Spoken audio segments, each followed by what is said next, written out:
Hello dear viewers and all of my subscriber, স্বাগতম জানাচ্ছি engineering science and টেকনোলজির পক্ষ থেকে। আমি ইশতিয়াক খান সুমন রয়েছি আপনাদের সাথে। আরও স্বাগতম জানাচ্ছি নতুন একটি ভিডিওতে। আমরা এই ভিডিওতে মূলত আনবক্সিং এবং রিভিউ করতে যাচ্ছি একটি সোল্ডারিং স্ট্যান্ড, বা এটাকে মাউন্ট করার জন্য অর্থাৎ সোল্ডারিং আয়রনকে রাখার জন্য বা প্লেস করার জন্য খুব সুন্দর একটি স্ট্যান্ড আমি কিনেছি। সো দেখা যাক এই স্ট্যান্ড কীরকম। আমি এখনও এটা ওপেন করিনি, এবং আমরা এই সাইড লুকে যদি দেখতে পাই এটা সম্পূর্ণ চাইনিজ, এবং আমি এই প্রোডাক্টটি কিনেছি হচ্ছে পাটুয়াতুলি থেকে। আমার কাছে এটার প্রাইস রেখেছে 250 টাকা, অর্থাৎ 250 টাকা, এবং হয়তোবা আপনারা এটা 200 টাকা বা 300 টাকার মধ্যে অ্যাভেলেবেল পেয়ে যাবেন। এটা পাটুয়াতুলি থেকে নিয়েছি, সো সেখান থেকে আপনারা এটা কালেক্ট করতে পারেন। সো দেখা যাক এটার ভিতরে কী রয়েছে। সো এটা সম্পূর্ণ চাইনিজ একটি ব্র্যান্ডের হচ্ছে স্ট্যান্ড সোল্ডারিং আয়রন রাখার জন্য। সো আমি একটু দেখে নিচ্ছি এটার ফরম্যাটটা কীভাবে হবে। এই বক্স অনুযায়ী আমাকে সেট করতে হবে এবং পার্টসগুলো সব আলাদা আলাদা করা। সো দেখা যাক কী রয়েছে। ওকে, সো বক্স ওপেন হয়ে গেছে। এখন এর ভিতরে সমস্ত বিষয়গুলো রয়ে গেছে। ওকে, সো এই হচ্ছে আমাদের স্ট্যান্ড। এদেরকে সেট আপ করতে হবে। সো 3টা পার্ট, এটা হচ্ছে মেইন বেসমেন্ট, আর এটার কি কাজ হবে দেখা যাক। সো এটাকে খুলে নিই,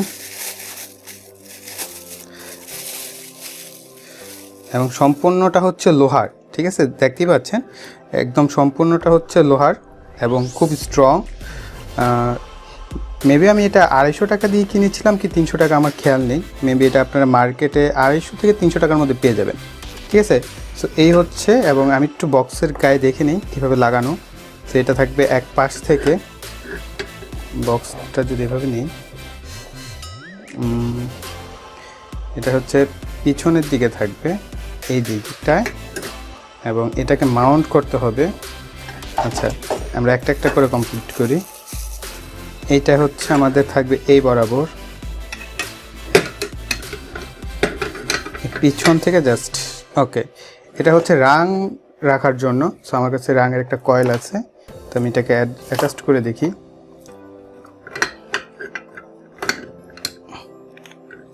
এই হচ্ছে রাঙের কয়েল, অ্যান্ড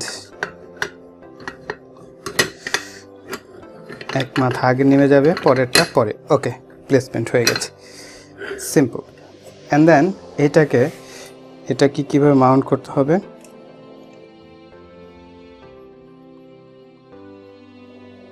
ওকে, রাইট, ঠিক আছে, আমি বুঝতে পেরেছি এটাকে কীভাবে কানেকশন করতে হবে। প্রথমে আমার এটাকে খুলে নিতে হবে, এই স্ক্রুটাকে খুলে নিতে হবে প্রথমে।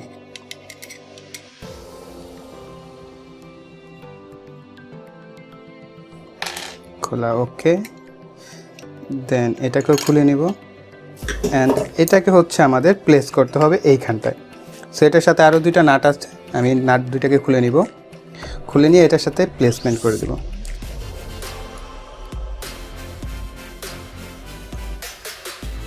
অ্যান্ড দেন এইটাকে খুলব। ওকে, সো এটা কীভাবে ফিটিং করলে বেটার হয়, এভাবে হয়, এভাবে করা যায়, অথবা এটা বাহির দিকে যদি থাকে তাহলে এভাবে করা যায়। এভাবে কোনভাবে দেওয়া হচ্ছে। ওকে, এই পাশটায় দেখতে হবে বাহিরের দিকে। আচ্ছা, এটা থাকবে এইভাবে, আর এটা থাকবে বাহিরের দিকে। ওকে, ঠিক আছে। এখন আমরা এটাকে স্ক্রু দিয়ে লাগিয়ে দেব।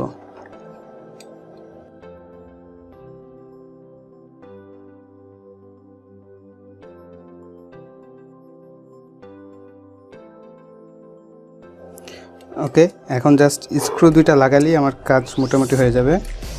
আমি স্ক্রু একটা লাগিয়ে ফেলেছি, এখন আরেকটা লাগাতে হবে।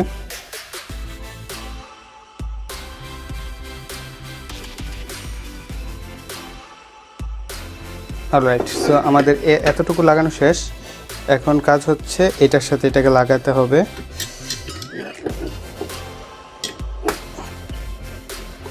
ওকে, অ্যাডজাস্ট হয়ে গেছে।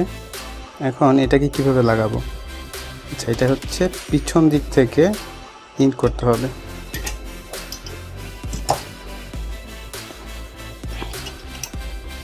দেন এটাকে এটার উপরে রাখতে হবে।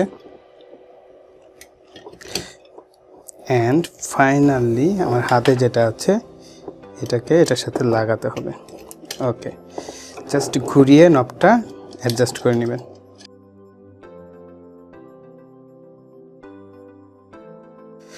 এবং এটাকে ফাইনালি প্লাসের মাধ্যমে টাইট করে নেওয়া যাবে। এখন আপাতত থাক এবং আমাদের এটাকে আরেকটু দেখা যাক শক্ত করা যায় কিনা। ওকে, সো এটাকে প্লাস দিয়ে আরেকটু স্ট্রং করা যাবে। এই হচ্ছে আমাদের, এবং আমাদের রাঙের এটা কোথায়, এটা হচ্ছে এইভাবে থাকবে সামনে থেকে ভিতরের দিকে। এই হচ্ছে আমাদের সেট আপ মোটামুটি ওকে। সো এখন যদি আমাদের সোল্ডারিং আয়রন কোথায়,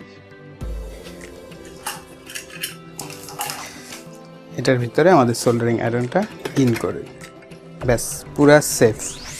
সো এদিক থেকে দেখাই, তাহলে আপনারা ক্লিয়ার দেখতে পাবেন।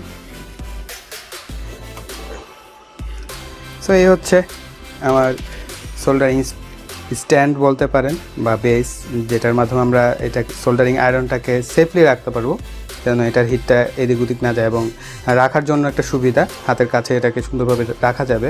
চায়না থেকে আরেকটা প্রোডাক্ট আসবে কিছুদিনের ভিতরে, আমি ওইটা রিভিউ করব। সো ওই প্রোডাক্টটা আরও গর্জিয়াস, আপনার সোল্ডারিং আয়রন স্টেশন বলে ওইটা। সো ওইটা আসছে ইনশাআল্লাহ, ওইটার রিভিউ ভিডিও এবং আনবক্সিং ভিডিও আসবে। সো এই ভিডিও পর্যন্তই, আশা করি ভিডিওটি আপনাদের ভালো লেগেছে। ভালো লাগলে অবশ্যই ভিডিওতে একটা লাইক দিবেন, কমেন্ট করবেন এবং ভিডিওটি শেয়ার করবেন। আর যারা এখনও চ্যানেলটি সাবস্ক্রাইব করেননি, অবশ্যই চ্যানেলটিকে সাবস্ক্রাইব করবেন এবং পাশে থাকা বেল আইকনটি মাস্ট অ্যাক্টিভ করে রাখবেন পরবর্তী ভিডিওর নোটিফিকেশন পাওয়ার জন্য।